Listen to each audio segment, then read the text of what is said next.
Yan, eto na naman mga boss, may Toyota Fortuner tayo na 2013.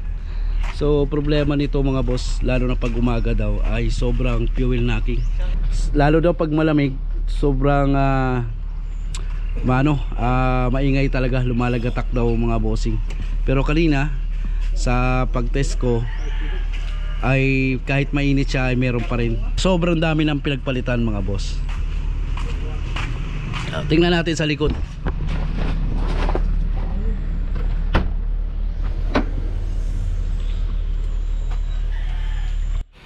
So ayan mga boss, nasa likod yung pinagpalitan. Ito yung 4 na fuel injector na brand new na replacement na pinalit nila, na hindi na rin naman nagbago daw yung fuel knocking, o meron pa rin, hindi natanggal, naalis. So ito naman yung ating common rail. Yan, pinalitan din niya ng common rail ng gumawa. Ayan, brand new po yung fuel injector na yan. So nung sinalpak ay hindi rin umubra. Ito yung common rail na pinalit rin. Tapos meron pa ditong fuel pressure pump. Ayan, pinalitan din ang buo. Sabi nga ni boss, sa lahat ng pinagpalitan niya ay para na rin siyang bumili ng kotse na second hand sa dami ng pinalitan dito sa ating Toyota Fortuner. So dito mga boss, ang gagawin natin ay tetestingin din natin yung fuel injector niya na pinaka-calibrate. So ibababa ulit natin yung fuel injector, tapos i-check ko rin yung valve clearance nito. Yan. So yun ang mga gagawin natin dito sa Toyota Fortuner na dinala sa atin na hindi maalis-alis yung fuel knocking.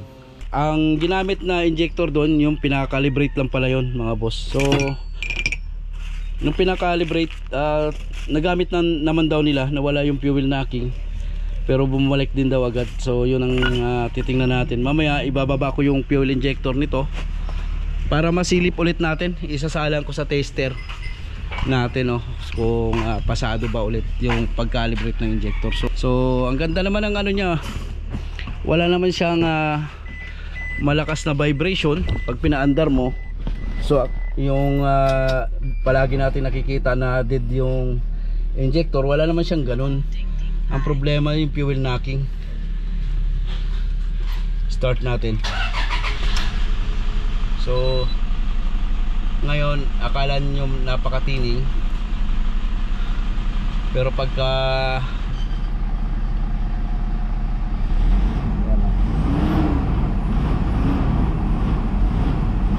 meron siya hindi lumalabas. Pagka lumabas naman, ayun na, sunod-sunod na yung krrk krrk, gumaganon siya. Kala mo yung pagbabasihan natin, yung akala mo yung mga gasolina na distributor type na wala sa timing. So ganun po ang tunog niya, akala mo may nag-uutugan na bakal.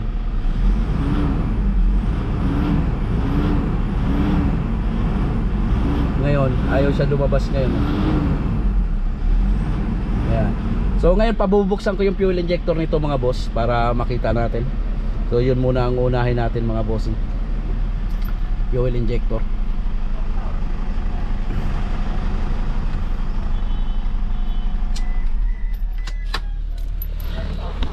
Idol Cham, buksan mo fuel injector, bunutin natin yung 4.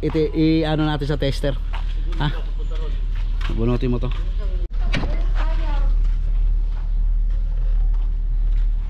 Langis nito. Barado yung ano nito. Tumutulo. Kailangan malinis rin yung intercooler nito. Yan, napansin nga natin na maraming langis yung intercooler niya. So sabay rin nating lilinisin yan mga sir. Kasi dito pagka malaki rin ang valve clearance nito, pag na-check natin ay ipapa-valve setting natin to, tapos palit na rin tayo ng valve setting. Dahil 100 plus na yung odo niya, so binaba na rin namin yung turbo para malinis namin mga boss. Tapos may isa pa akong napansin dito sa fuel injector sa pagkakabit mga sir. Ito ang number 1 na injector. Ayan, doble yung washer. Ayan o, doble yung injector washer nya. Dapat ganito lang yan mga sir. Dapat isa lang. Nakalagay rito sa injector number 1 ay doble. Ayan o, dalawa. So ibalik natin sa isa yan. Cleaning na rin tayo ng turbo mga boss.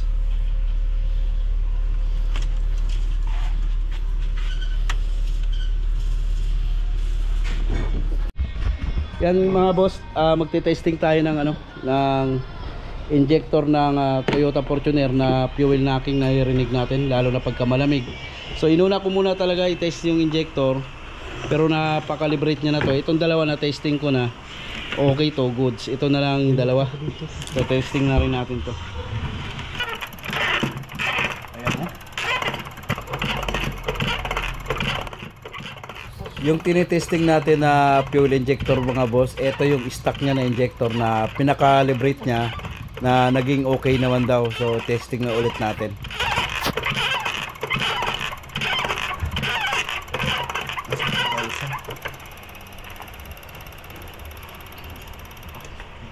Isa.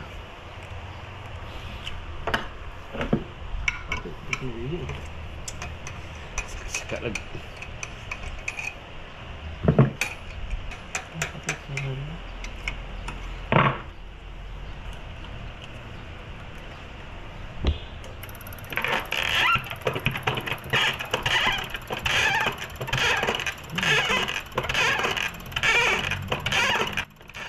Yan, yung tester natin mga boss, hinahawakan muna, wala pa tayong pinagawang holder dyan o bracket. So yan, for temporary yan, hawak-hawak muna natin yung pump.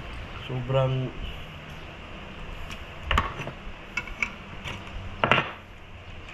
tugod to.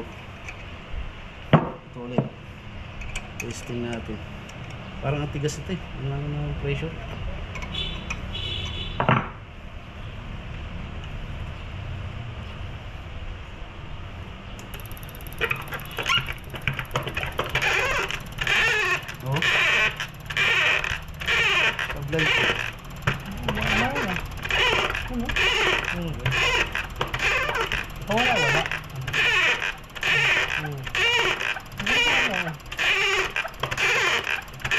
Pangit eh. Wala pangit eh. Wala yung Wala. Itong isa. Ano tong number nito? Number 4. Ito number 4 to. Testing natin tong number 1. Sablay itong isa.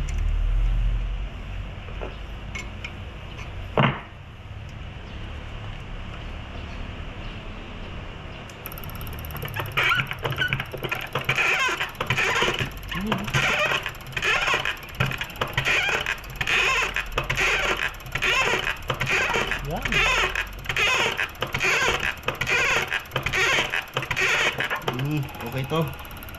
Yung isa number 4 ang testing pa natin to. May problem. Ay nako. Chamirot. Number 3. Ito ang problema. Number 4.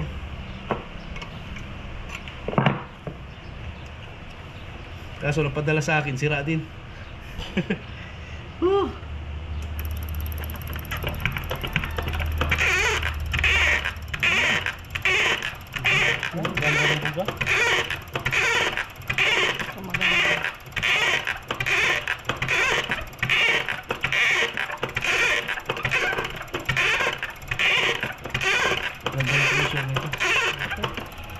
Ulitin natin yung number 4 para maset na tayo.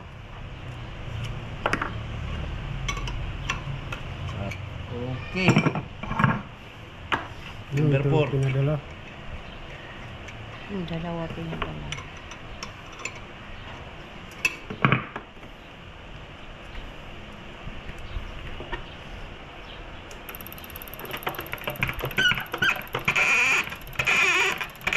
Wala. Wala na. Wala. Okay. So, ayun mga boss, binaba natin yung stop muna natin tong ano natin. Binaba natin yung fuel knocking, ang problema dun sa Toyota Fortuner. So nag-test tayo, ayan, ginamitan natin. So yung tatlo, 1, 2, 3, good na injector. Yung number 4 ang may problema. So nagpadala ako, kaso sira din. Mga boss, sira din. Tinesting ko na to, pero uulitin natin.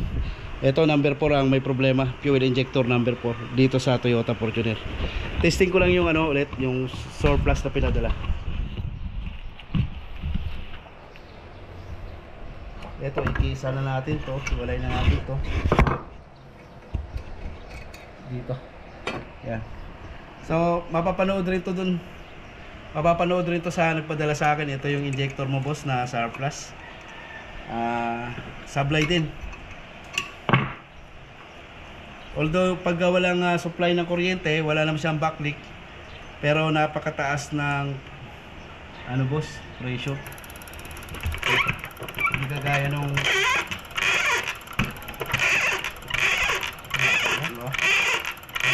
wala din.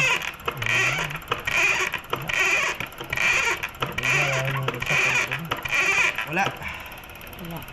Sira. So, yung surplus na dalawa.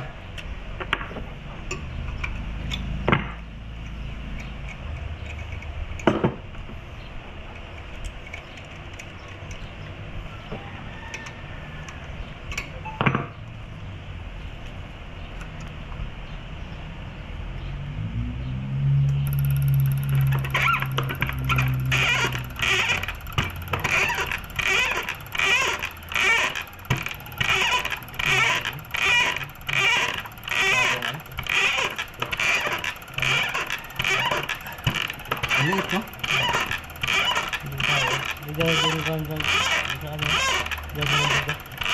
Hindi magandang buga nito. Wala na nga. Wala din.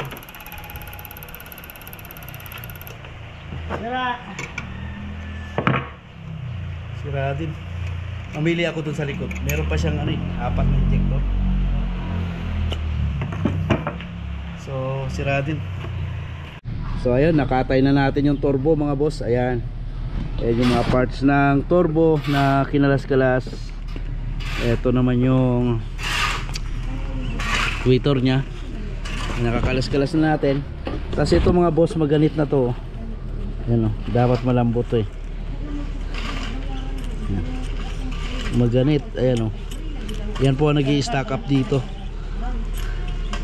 Ayan, ito yung lilinisin natin ng gusto. Tapos tingnan nyo yung kapal ng carbon nya. Yan o, yan. Diba? Kapal mga boss. Yan, pag naipon yan dito sa pinaka wastegate nya, ayan. Ayan yung umiipit. So hindi nakakabukas sara ng maayos yung turbo natin. Yan o, sobrang kapal nyan mga boss o. Yan o. Yan. Grabe no. Yan o. Daming carbon no. Kasi gaganit yan dito. Pinaka-wastegate nyan, gaganit yan. Diyan po nagkakaroon ng low power. Pag nagkaganyan, pag naipit na ng husto ng dumi or carbon. Kaya talagang mini-maintenance natin to. Yan, so sinabay na natin to at gusto rin ipalinis ni Bossing taga Batangas yung turbo nya. Yan, so lilinisin natin mamaya yan. So ayan, nalinis na natin mga boss. Tingnan nyo mga boss pagka malinis yung wastegate natin. Ayan o, sobrang napakalambot. Ayan. Kaya hindi magsasaper yung actuator natin pagka malinis yung turbo. Diyan po nasisira yung actuator natin pagka sobrang dumi ng turbo, kasi hirap po niyang ipabukas yung wastegate pagka maraming carbon. Yan, dito yan mga boss oh. Yan, eto. Yan, dito yan. Yan, tulad nito, sobrang lambot na. Ayan oh. Kung kanina punong-puno ng carbon. So, eto. Dito po nakalagay yan. Dito. Ayan yung kanal na yan. So pagka gumana po yung actuator natin, ganyan, yan, bukas sara, so ganito po yan. Yan, ganyan po ang trabaho niyan. Yan, kaya pagka maraming carbon, yan yung nagkakos ng low power kasi hindi niya nasasarado tong wastegate ng maayos. Ayan yung ventilation niya, ayan yan. Pag maraming carbon nakaipit dyan, yan na. Unang-una, hirap tong itulak. Yan yung linkage ng actuator. At hindi magsasara ng maayos o hindi magbubukas ng maayos yung wastegate natin. Kaya importante po magpalinis tayo ng turbo. Ayan o. Tulad nito, sobrang lambot na mga boss. Ayan o. Sobrang lambot. Yan, okay. So nilinis namin ng turbo sa nasa 130. Yung mileage yata nitong Fortuner natin hindi natin nakita, pero alam ko nasa 100 plus na. So ngayon simbolin na lang namin to, yung turbo. Yan, katay-katay talaga yan pag naglinis tayo para matanggal talaga natin yung mga carbon. Yan, napaandar na nga natin mga bossing. So ang ginawa natin ay nagtap overhaul din tayo rito dahil malalaki yung valve clearance ng kanyang valve tappet, no? Tapos check tayo ng fuel injector at nag turbo cleaning na rin tayo. So ito na yung andar niya mga sir. Ayan mga boss, pinapakinggan natin na mabuti kung may mga fuel knocking pa tayo naririnig, ano? So far wala na tayong naririnig na fuel knock.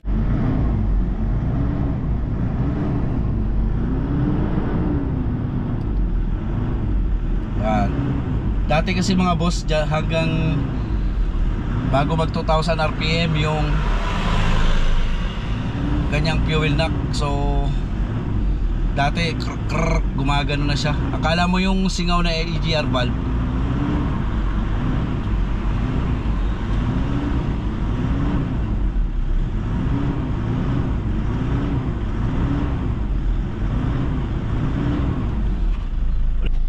So nagro-road test tayo guys sa Toyota Fortuner para sure tayo na wala nang maging problema to bago i-release natin sa may-ari.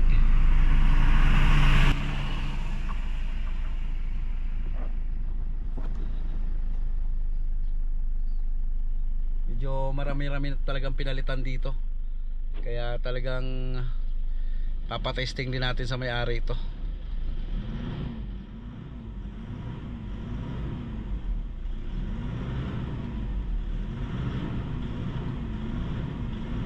Alright, ayos na.